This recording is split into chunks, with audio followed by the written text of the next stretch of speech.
Bolak-balik saya panggil Mas Pandu ternyata bukan Ya, Pandu. saya dipanggil Pandu udah hampir 10 tahun. Cuma nama aslinya siapa? Nggak ada yang tahu.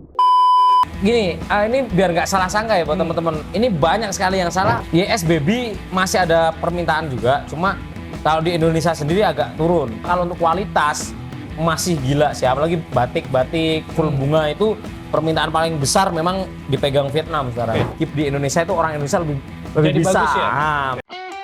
Memanggil seluruh pemberani untuk masuk dalam dunia Cana. Jangan sampai ketinggalan tren Cana dengan follow TikTok Cana Indonesia 11 dan dapatkan update serta info tentang dunia Cana di Instagram Cana Indonesia. Kalau kamu ingin Cana kualitas premium dengan sortiran ketat, langsung hubungi CS Dela melalui WhatsApp. Nah, ini dia Bang Fish-nya. Akhirnya kita ketemu langsung. Apa kabar? Baik, Oi. bosku. Ini Rai. Dari mana coba? Channel apa? Gapi Indonesia Ya, dan Cana Cana Indonesia. Bisa Ini ngobrol? Indonesia jargonku loh. Oh ya? Indonesia. Kalau saya maju terus Indonesia. Di mana kita bisa ngobrol? Wah, boleh di atas. Udah di sini aja nih. Aduh, ini kedatangan suhu Gapi ini dari Salatiga ya Mas ya? Ya, salah tiga. Ini panggilnya Mas apa kok? Ray aja. Re aja. Oh. Kalau kita panggil Bang Fish ya, trennya ya. Bang Fis, Tren. Cuma nama aslinya siapa? Nggak ada yang tahu. Jadi nggak mau dikasih tahu. Kalau orang taunya Pandu Aji Laksana. Oke. Karena Facebook itu. Ya. Tapi itu bukan nama saya sebenarnya. Kaget kan? Ketipu juga kita. Bolak-balik saya panggil Mas Pandu ternyata bukan Iya, Pandu. semua. Ya. Itu dari saya dipanggil Pandu udah hampir 10 tahun. What? Karena nama Facebook saya sejak dari 2011. Jadi bahkan orang nggak tahu, bener-bener nggak tahu kalau belum bertransaksi. Oke. Kan kalau di nama ATM kan namanya asli itu. Kelihatan ya digiring ke arah mana kan. Jadi kita udah jauh-jauh nih, sebenarnya nggak jauh. Aku udah berapa kali ya? 3 kali kayak kesini. 3 kali Cuma dan nggak pernah ketemu ketemu. ownernya nih. Ternyata yang kita temui sehari-hari itu adalah kameramennya ya. Kameramen. Kameramen. Yang mau kita obrolin jelas nomor 1 di Cana dulu ya. Sana. Gimana sih keadaan dunia Cana menurut Bang Fish? Sana. Saya pamit aja. Sana itu gimana ya sekarang? Namanya siklus ikan itu hobi, apalagi di dunia hobi entah apapun itu, reptil, burung, ikan itu pasti ada siklus. Dan untuk saat ini siklus Cana itu masih turun. Masih turun. Masih turun, tapi untuk kualitas tetap harganya gila. Karena untuk saat ini bahkan dari sejarah Cana masuk Indonesia, tingkat impor ya, kita kirim berarti kan impor kan? Ekspor. Kita ekspor itu di 2024. 2023 akhir sampai 2024 itu paling besar, tertinggi. Wow. Itu untuk kualitas sana karena di Vietnam kan masih musimnya ibarat Indonesia di tahun 2021 kemarin. Oh. Jadi Vietnam masih naik-naiknya, Vietnam, Brunei, Singapura masih naik. Makanya mereka minta dari barang kita karena tahu bahwa walaupun barang Cana ini dari India, tapi di Indonesia itu orang Indonesia lebih Jadi bisa. bagus ya? Oke. Makanya larinya ke sana mintanya dari Indonesia. Tapi kalau untuk harga pasaran, Kira-kira nih kalau untuk YS sendiri di pasar luar bagus nggak? YSBB masih ada permintaan juga. Cuma kalau di Indonesia sendiri agak turun. Agak turun ya? Cuma kalau untuk kualitas masih gila sih, apalagi batik-batik full bunga itu permintaan paling besar memang dipegang Vietnam sekarang. Oke, bahas sedikit tentang batik ya. Batik itu apa sih? Genetik, progres, atau apa? Genetik, Genetik. lebih genetik ya. Siapa yang punya itu? Banyak sih sebenarnya. Kalau genetik itu lebih ke dia memiliki corak yang gen apa namanya ya, kayak pigmen putih di bagian fin, bawah, pektokal, anal fin, ekor itu lebih banyak. Nah, untuk mempertegasnya kan perlu progres juga. Jadi ada sedikit campur tangan progres. Jadi ke 80% genetik, 20% progres. Jadi kalau dia bukan genetik batik, itu mau kita progres pakai pakan apapun susah. Atau nggak bisa? Gini, ini biar nggak salah sangka ya buat teman-teman. Ini banyak sekali yang salah mengenai batik. Batik itu pola. Jadi setiap Cana, setiap Maru, YS ataupun Red itu punya pola. Punya pola spot. Ada yang polanya panjang, ada yang polanya bulat. Nah, kebetulan yang dinamakan batik ini polanya itu dot modelnya. Ngedot, dia ngedot dan putihnya tegas. Ada yang ngedot tapi putih nggak tegas tuh. Nah, itu kita treatment lagi biar jadi batik. Jadi lebih ke batik itu pola ya. Kalau gen apa-apa itu jawab aja batik itu pola. Jadi setiap ikan punya batik sendiri-sendiri. Cuma kalau kualitas bagus ya berarti polanya yang lebih bagus gitu. Terus sebenarnya kalau Bang Fish sendiri masternya tuh di jenis Cana apa sih? Kalau dulu Auranti sih, karena pendobrak Auranti pertama yang kontes dulu termasuk saya awal-awal mula. Oh. Tapi karena banyak pemain ranti, akhirnya saya semua. Tapi kalau kita lihat lihat nih ya di belakang ini ikan apa ini namanya nih? Ini aquascape sih, lebih ke Aquascape. jenis-jenis barb, terusan ya aquascape itulah. Cuma lebih ke ada yang imporan juga. Kalau kayak gini harga juga ada yang mahal. Kalau yang di tank ini mulai dari 10 ribuan sampai 1,5. Hah, 1,5 juta? Iya, Yang mana? ini 1,5. Ikan Ini jenis masher ini. Oh masih. Ini rainbow masher, itu di range 1,5-an. Karena di size kecil, di size 7-8 cm itu 450. Itu karena langka. Impor, dan impor. imporan juga. Ini barang susah masuk ke Indonesia, bahkan saya beli 10, survive 4. 2 mati karena keteledoran saya. Sisa 2 aja di sini. Nah, gitu. Ini tiba-tiba Bang Fish main ikan macam-macam. Itu karena tadi dunia channel lagi nggak baik-baik aja atau gimana? Enggak, karena jargon saya Bang Fish itu kan abang ikan. Oh. Jadi dari awal saya konten pertama itu kita berburu. Berburu, kita setting aquascape, kita lihat-lihat ikan, kita datengin toko-toko ikan, itu konten pertama kita. Bahkan fokusnya mungkin di sekitar 6 video baru kita ke Cana. Cana, fokus ke Cana. Jadi karena Cana naiknya nama Bang Fish di Cana, makanya taunya Bang Fish spesialis Cana. Padahal semua ikan dari awal ya? Bahkan toko kan kita buka toko nih, nggak mungkin kalau kita awalnya Cana semua. Ya. 1 tahun pertama ya lumayan, karena pada saat itu masih rame Cana. Tapi sekarang nggak mungkin, karena Cana juga jarang yang nyari. Jadinya mau nggak mau kita main kayak ini juga. Kalau boleh tahu tentang YouTube-nya sendiri pertama kali upload di YouTube itu tahun kapan sih? 2016. 2016 ya. Ada keterangannya Bang Fish bergabung 2016, kalau diklik profilnya pasti Oke. ada. Itu channelnya yang sekarang ini. Dulu bukan Bang Fish. Dulu apa? Dulu namaku asli. Waduh, kita nggak ada yang tahu. Itu campur dulu kontennya, itu ada motor, kita motor vlogger. Oh. Dulu pakai kayak jepitan itu tak taruh di helm dulu. Ya, ya. Belum ada GoPro dulu kan. Terus kita pencak silat, atraksi. Terusan ikan juga, terus kita kayak review HP. Oh, sampai pernah ke handphone juga? Karena marketing saya di 4 tahun di handphone. Oh, pernah dagang handphone atau? Enggak, sales Oh, marketing. salah. Jadi latar belakangnya itu tadi pecinta motor, handphone, apalagi tadi? Pencak silat. Pencak silat dan ikan gitu ya. Ikan, Ternyata ya. yang naik itu Nah, dari Ikan. 10 video pertama itu yang algoritma paling tinggi itu ikan. Waktu berburu nggak sengaja tuh. Nah, tapi sebenarnya udah hobi lama sebelum YouTube. Berburu di NTB itu. Hah? Nah, saya jadi marketing plastik di sana. Plastik, Oke. kantong plastik itu di NTB. Di sana ada pantai itu, nyerok di sana. Dan waktu itu subscriber saya baru 600 subscriber. 600 subscriber. 600 dengan view. Dengan view satu video 3,2 juta. Itu meledak di situ Itu dari tahun 2016. 2018 maksudnya. 2018. Karena 2016 kan masih campur tadi tuh. Ya.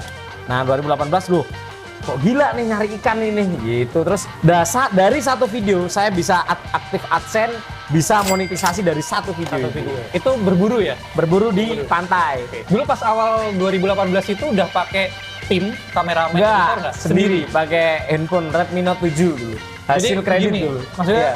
Halo guys, ini. Dan dulu saya ngelihatnya kan balik nih kameranya. Saya ngelihat wajah saya bukan lihat kamera dulu. Oh my god!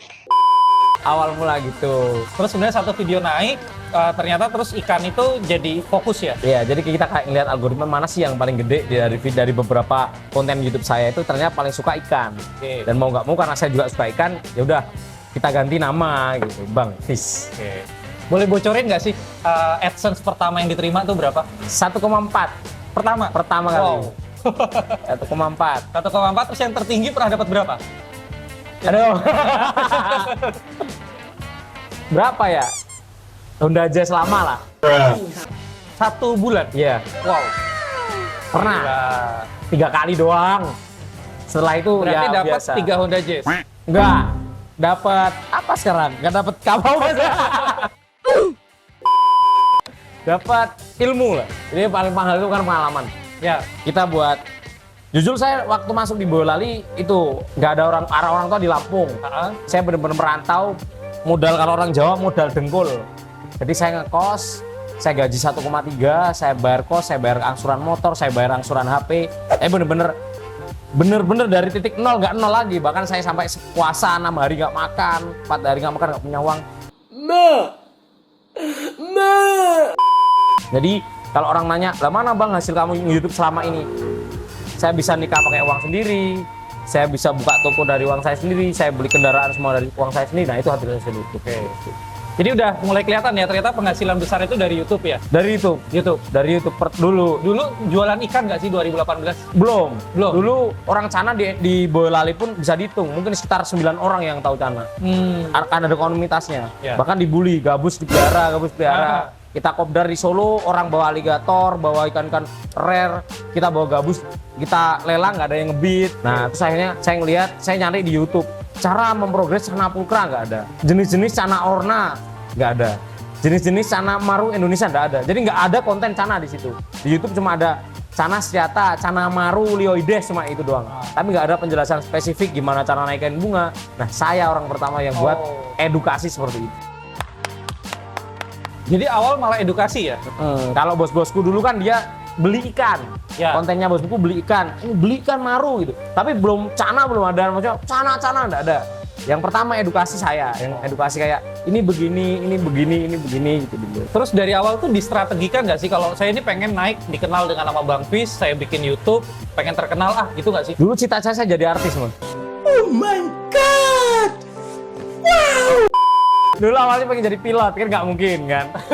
Apalagi orang tua ya middle, maksudnya menengah ke bawah lah. Orang yang paling cepet kaya itu artis gitu loh. Dengan saya punya basic ngomong doang. Kalau titel nggak punya, apalagi modal nggak punya. Saya cuma punya modal ngomong sama berani gitu, sama di depan kamera nggak pernah takut dari kecil. Akhirnya nyoba gitu. Tapi udah terjadi dong ya? Kalau ditanya nih, influencer Cana nomor 1 Indonesia siapa? Kalau influencer, ya mungkin bisa dibilang kalau nggak bos-bosku Bang Fis gitu. Pasti. Kalau nggak bos-bosku ya Bang Fis. Cuma kalau artisnya mungkin kalau lebih ke Fajar. Karena Fajar dia nggak punya punya channel, dia bukan influencer ya. Dia lebih ke artis atau patokan orang, itu Fajar Arif. Kalau influencer jelas yang punya channel gitu. Oke, tapi kalau di pandangan saya nih ya, Mas Fajar itu lebih ke seniman ya? Ya lebih ke itu, seniman. Diidolakan kan? Ya, diidolakan sama dia hanya mengerjakan apa yang dia suka ya? Ya, benar. Dan kita lihat hasil tangan batik itu yang mempopulerkan siapa ya? Dari Mas Fajar bukan sih? Benar ya? Fajar. Jadi artinya mungkin genetik itu nggak akan pernah dihargai ya? Ada kan ya sebenarnya? Ada, pasti. Karena setiap ikan kan penciptanya ketemu nggak? Nggak ada. Kalau asal mula ikan itu tahu saya dari siapa dulu, dari akhirnya ke tempat Fajar itu saya paham. Cuma orang yang pertama pun dia nggak paham kalau ini batik gitu. Nggak ada istilah batik, nggak ada. Ya. Nah, yang mempopulerkan batik itu Fajar. Jadi udah dengar tuh ya, jadi cita-cita jadi artis dan menurut saya sudah terjadi ya. Nomor 2 Indonesia dan orang Jawa Tengah ya. Jawa Tengah. Kalau bos-bos itu kan Bali ya? Bali. Enggak, dia Bima. Orang Bima kuliah di Jogja, S1, S2 di Jogja. Kebetulan menikah sama orang Lampung gitu. Sama orang Lampung istrinya. Terus dia akhirnya pindah ke Bali. Ke Bali, habis ke Bali ke Jogja dulu. Jadi malah kalau dibilang lama di Bali apa di Jogja, bos-bosku lama di Jogja. Lama di Jogja ya. Ada nggak sih cita-cita untuk jadi nomor 1? Enggak, ya kalau nomor 1 mungkin untuk saat ini susah ya. Tapi dulu pernah. Oh, dulu pernah. Dulu saya ngelihat kalau masalah konten sih kan kita bicara konten ya ini Bang Rey. Dulu saya nggak mikir, nggak pernah ada konsep kita nge-YouTube nyari konsep nih. Enggak. Asal kita punya feeling ini konten pasti naik gitu. Lebih dari apa yang kita inginkan view-nya gitu. Dulu punya target per 1 jam harus lebih dari 10.000 dulu. 1 jam harus lebih dari 10.000 viewer. Dulu kan punya target seperti itu. Nah, ketika makin turun kok nggak bisa ini kayaknya ya Bang Rey nggak percaya kalau saya nggak pernah punya tim dari awal. Nah, itu dia yang mau saya kulik sebenarnya itu untuk dulu sama sekarang nih harusnya beda dong. Dulu dari dulu nggak pernah punya tim. Serius? Yang mikir konsep saya, yang editing saya, kalau editor baru kali ini, baru setahun ini. Itu ada orang. Temen, mungkin saya kalau ada event besar saya bayar orang. Oh. Kalau untuk hari-hari biasa, mungkin dari gini aja, dari 100% konten saya di YouTube, itu 85% hasil tangan saya semua. Editor saya, feeling buat konsep saya juga, nggak ada yang bantuin. Oke. Gini deh, kita bongkar deh. Kenapa sih konten Bang Fis itu di tahun berapa ya? Saya pertama kali nonton itu 2021 paling gede. Yang unboxing. Oh, 2022. 2022 ya? Iya. Kenapa kok bisa view-nya tinggi banget? Padahal kalau menurut saya itu sederhana, tapi emang satu ya, value-nya itu bercandaannya. Bercandaannya. Iya. Bisa dibongkar nggak sih untuk sebuah konten bisa naik, ditonton ya? Kan basicnya kita bikin konten buat ditonton ya. Supaya view-nya tinggi itu apa sih kuncinya?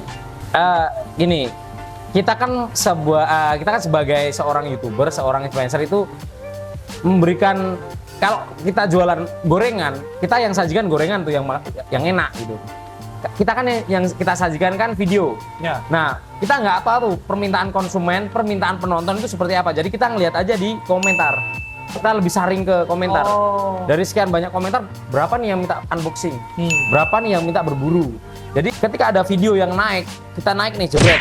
Satu hari ini kita ngupload, ternyata penonton 300 viewer. Banyak komen, bang kita saring nih. Oh ternyata 80% minta unboxing. Jangan sampai cepat, jangan sampai telat. Besok langsung buat unboxing. Karena itu namanya mempertahankan algoritma. Jadi ketika penonton yang nonton kemarin hari ini tuh rame, besok langsung buat lah. Jangan sampai nggak dibuatin mereka, apalagi habis bang besok unboxing ya bang ya. Malah kita nyeser ke kolam, itu nggak jadi. Karena mereka, apaan sih kita kemarin minta ini, nah kayak seolah-olah mereka sebagai penonton, sebagai subscriber ataupun pelanggan yang sudah subscribe sama lonceng kita diaktifin, mereka kayak nggak dihargain. Ini YouTuber seenaknya sendiri gitu. Jadi lebih ke kita melayani, jadi pelayan. Kita sebenarnya bukan bosnya, kita pelayan mereka sebagai penonton gitu. Oke, jadi ngasih apa yang diminta penonton ya sebenarnya. Jadi kayak kita melayani mereka, ketika sudah melayani mereka, mereka suka, apalagi nah manisannya, isinya itu bonusnya kita bercandaan gitu. Oke. Jadi mereka lebih ke wah asik nih orang nih, udah minta dikasih, dalamnya masih bercandaan, masih jelasin walaupun saya bercanda, tapi saya jelasin ikannya kayak genusnya, apa-apanya, saya bener-bener pasti gitu loh, nggak tak pleset-plesetin. Mungkin kalau kita nggak tahu namanya baru tak plesetin namanya. Terus kualitas video tuh penting nggak? Nggak. What? Saya nggak penting. Pakai apa sih Saya- konten bagus itu? Dulu pertama Redmi Note 7. Pakai handphone. Dulu 2.600.000 hasil kredit setahun. Shopee Pay Later dulu. Udah belum ada kayaknya. Enggak, temen. Oh, Temen. temen. Pertama kali shopping kayak naikin Shopee Pay Later itu bukan Shopee kayaknya apa ya, pokoknya kayak Pay Later gitu. Nah, ditawarin, mau nggak gitu. Mau buat Redmi Note 7 gitu. Dapatnya itu kredit sampai itu akhirnya alhamdulillah dapat rezeki dari channel. Mikir nih, kalau kita ngerakit PC, ngerakit ini kok kayaknya mahal gitu loh. Kita nyari handphone aja yang speknya paling tinggi deh gitu. Pada saat itu kan Samsung tertinggi S itu kan S21 Ultra. Sebelum keluar 22 Ultra. Ya. Itu di harga 23,8. 23.800.000. Nah, saya beli itu. Oh. Nah, Jadi habis sampai itu sekarang masih pakai handphone? masih pakai itu. Masih pakai handphone. Malah sekarang harganya seknya tinggal 8 juta itu.